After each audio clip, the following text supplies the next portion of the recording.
너희가 어찌하여 그를 괴롭게 하느냐라고 하는 말씀인데, 이 말씀은 예수님께서 제자들에게 하신 말씀입니다. 여기서 그는 예수님께 순전한 향유를 부어드린 여인을 말합니다. 한 여인이 예수님께서 베다니 나병 환자 시몬의 집에서 식사하실 때에 예수님께 와서 옥합을 깨뜨려 예수님께 기름을 부어드렸습니다. 향기 나는 기름을 부어드렸는데, 요한복음 12장에 보면은 이 여인이 나사로의 누이 마리아라, 그렇게 기록을 해놓았습니다. 요한복음 12장 2절로 3절에 보니까 거기서 예수를 위하여 잔치할새 마르다는 일을 하고 나사로는 예수와 함께 앉은 자 중에 있더라.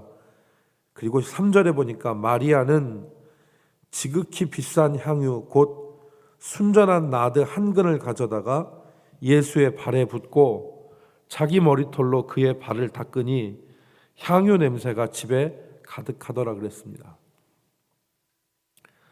마리아는 그 순전한 나드 한 옥합을 가지고 와서 예수님께 부어드렸습니다. 나드라고 하는 것은 원산지가 인도인 식물에서 추출한 기름입니다. 여러분, 우리 남쪽 지방에 가면은 동백기름이라는 거 이렇게 짜서 팔잖아요. 그것처럼 나드라고 하는 것은 인도에서 나는 식물 이름인데, 순전하다는 말은 다른 것이 섞여 있지 않다는 말입니다.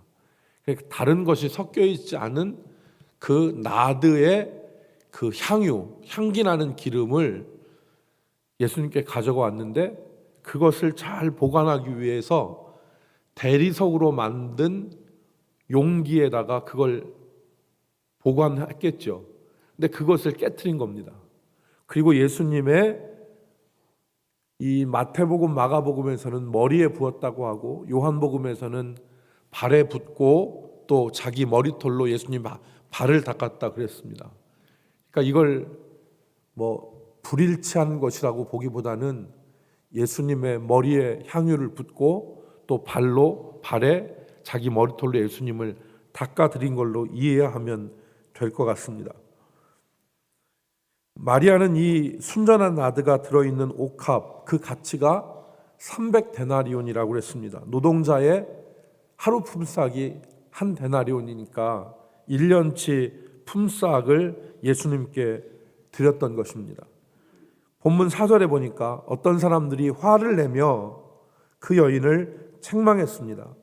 5절 말씀에 보면은 이 향유를 300데나리온 이상에 팔아 가난한 자들에게 줄 수 있었겠도다. 왜 이것을 허비하느냐 그랬습니다. 요한복음에 보면 이 말을 한 사람이 가롯 유다였다, 그렇게 기록해 놨습니다. 그리고 그가 이런 말을 한 것은 정말 가난한 사람들을 위해서 그들을 생각해서 그렇게 말한 것이 아니라 그가 돈꾀에서 돈을 훔쳐갔기 때문이라, 그 이유를 그렇게 말합니다. 다른 제자들도 이 여인을 책망했습니다.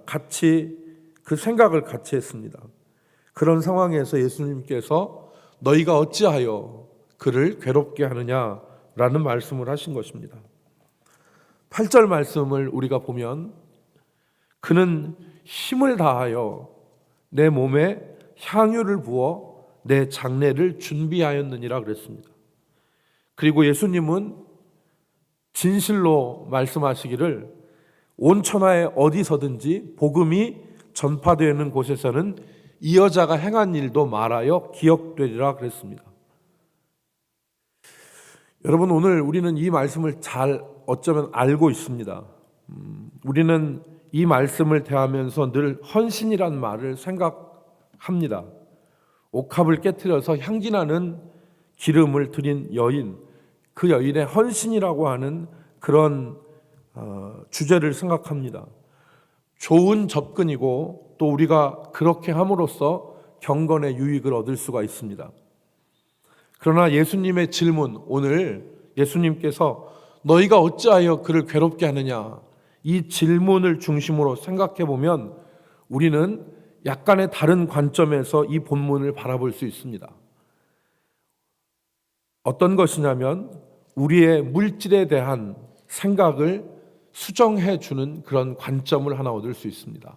우리의 물질 사용에 대한, 즉 우리의 헌금이나 우리의 시간을 우리는 너무나 사람들을 위해서 사용하고 정작 주님을 위해서는 사용하지 않고 있음을 우리가 이 본문에서 생각하게 됩니다. 오늘 본문에서 가룟 유다뿐만 아니라 다른 제자들도 이 300데나리온 이상의 기름을 팔아서 가난한 사람들에게 나누어 주는 것이 좋겠다고 동의했습니다. 제자들은 우리가 흔히 얘기하는 대로 예수 전도단의 핵심이죠.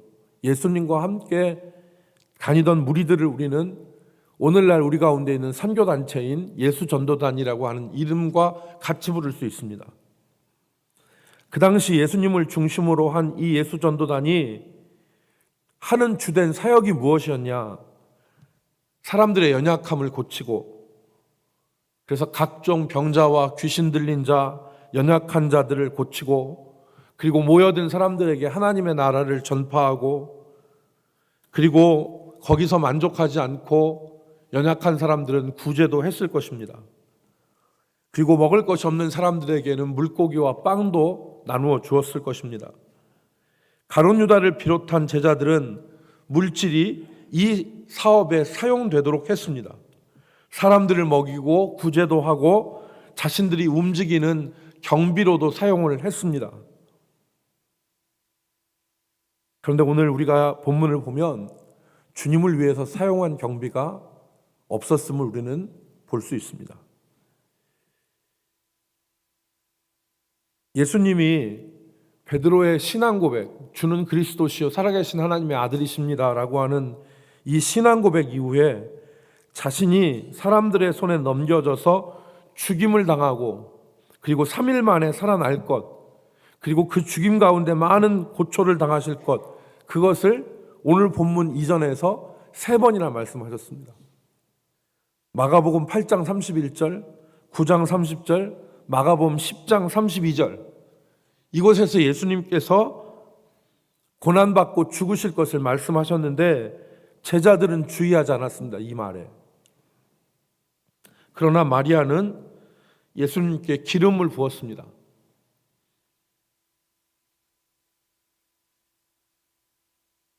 학자들이 이 마리아가 예수님의 죽음을 정확하게 이해하고 이 일을 했는지, 아니면 정확하게 이해하고 그 일을 했는지, 그건 정확하지 않다고 그렇게 추측합니다. 마리아는 예수님의 십자가와 그 부활, 그리고 대속의 죽음을 완벽하게 이해하지는 못했을 것이다. 그러나 마리아는 최소한 예수님이 이제 곧 장사 지낸 바 될 것이라고 하는 것들은 붙잡았을 것이라는 거죠. 그리고 예수님의 몸에 기름을 부은 것입니다. 그래서 예수님은 이 마리아가 내 장례를 위해서 내게 향유를, 기름을 부은 것이다, 그렇게 말씀을 하셨습니다. 여러분, 오늘 우리는 이 말씀을 통해서 생각해 볼 것이 있습니다.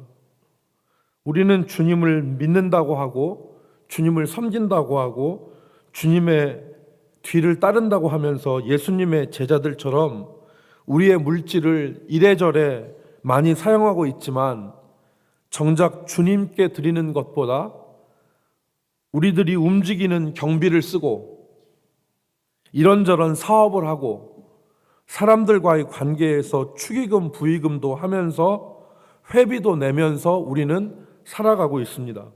그런데 정작 우리가 주님을 위해서 사용되어지는 물질에 대해서는 화를 내고 있지 않은가 생각해 볼 필요가 있습니다.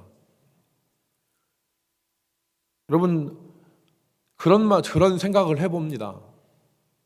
정말 우리가 마리아처럼 주님께 기쁜 마음으로 주님을 사랑해서 드리는 물질이 얼마나 되는가? 여러분, 우리는 주님을 위해서 무엇을 드리고 있습니까? 저와 여러분은 주님께 향유를 부어드리는 일이 일어날 때 왜 그것을 팔아서 다른 곳에 쓰는 것이 좋겠는데 허비하고 있느냐? 이렇게 화를 내지 않습니까? 저와 여러분은 물론 11조를 드리고 감사헌금도 하고 주님의 사업을 위해서 목적 헌금도 드립니다. 아마 여러분이 그리고 제가 주님께 드리는 헌금을 사회단체에 매월 그렇게 기부하면 여러분은 그 사회단체에서 여러분을 아주 VIP로 모실 겁니다. 우리가 내는 우리가 드리는 헌금을 사회단체에 기부하면 사회단체에서는 우리를 고액의 기부자라고 생각할 거예요. 저는 여러분들에게 지금 이 시간 같이 여러분들과 나누고자 하는 것은 헌금을 더 드리라는 말이 아닙니다. 내 마음 속에 그리고 내 생각 속에 주님을 사랑하여 드리는 물질이 있는가 체크해 보라는 것입니다. 복음의 핵심은 여기에 있습니다. 주님을 사랑하는 마음으로 기꺼이 자신의 귀한 것을 드리는 것, 이게 복음의 핵심입니다. 복음은 하나님의 놀라운 은혜를 깨달아서 그 하나님의 은혜를 감사하면서 기꺼이 내 귀한 것을 깨트려 주님께 드리려고 하는 그 마음, 그게 복음입니다. 그러니까 예수님께서 이 복음이 전파되어지는 곳에는 이 여인이 행한 일도 기억되어 전파되어 기억되리라 말씀하신 것은 이게 복음의 핵심이라는 겁니다.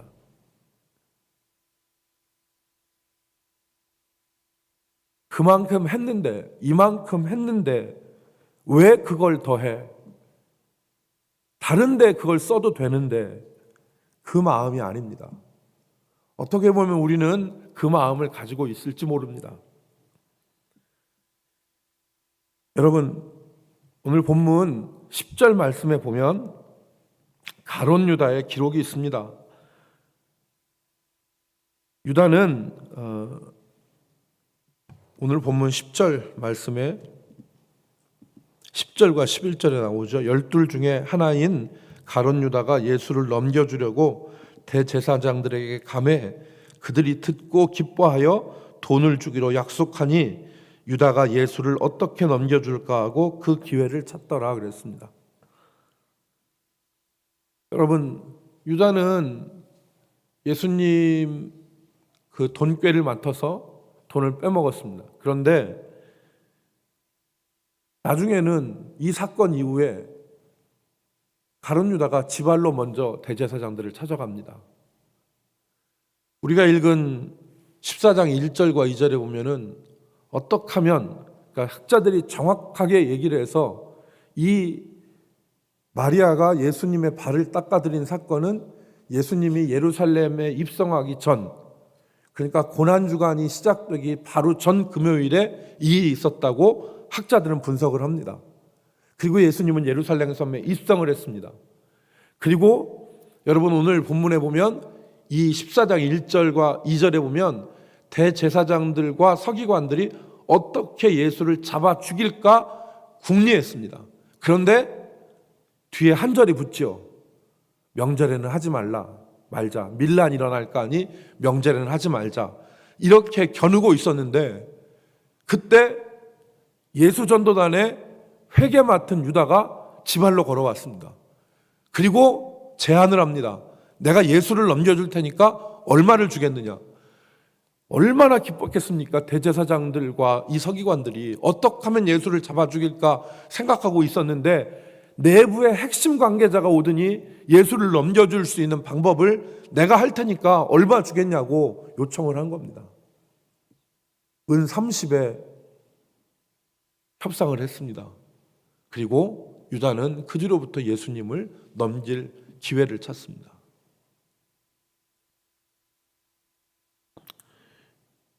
여러분,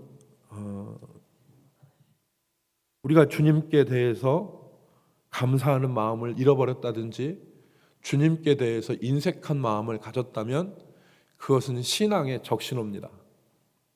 유다는 돈을 빼먹기부터 시작해서 예수님의 핵심 제자에서 예수님을 판 사람으로 전락했어요. 오늘 우리 믿음 생활에 있어서 정말 복음의 핵심은 정말 주님께 내 귀한 것을 드리는 것입니다. 정말 감사하고 사랑하는 마음으로. 그래서 내가 내 생활을 돌아보시기 바랍니다. 내가 회비도 내고 축의금도 내고 부의금도 내고 이것도 하고 저것도 하는데 내 생활 가운데서 정말 주님께 드리는 정말 사랑의 뜨거운 마음이 있는지, 그 마음이 있어야 됩니다. 그 마음이 우리 가운데 있을 때 주님에 대한 우리의 믿음이 불일 듯 일어납니다. 오늘 저와 여러분이 오늘 주님의 말씀, 너희가 어찌하여 그를 괴롭게 하느냐, 이 말씀을 생각하면서 주님 사랑하는 마음 회복하기를 위해서 우리가 같이 기도하기를 바랍니다. 기도합시다.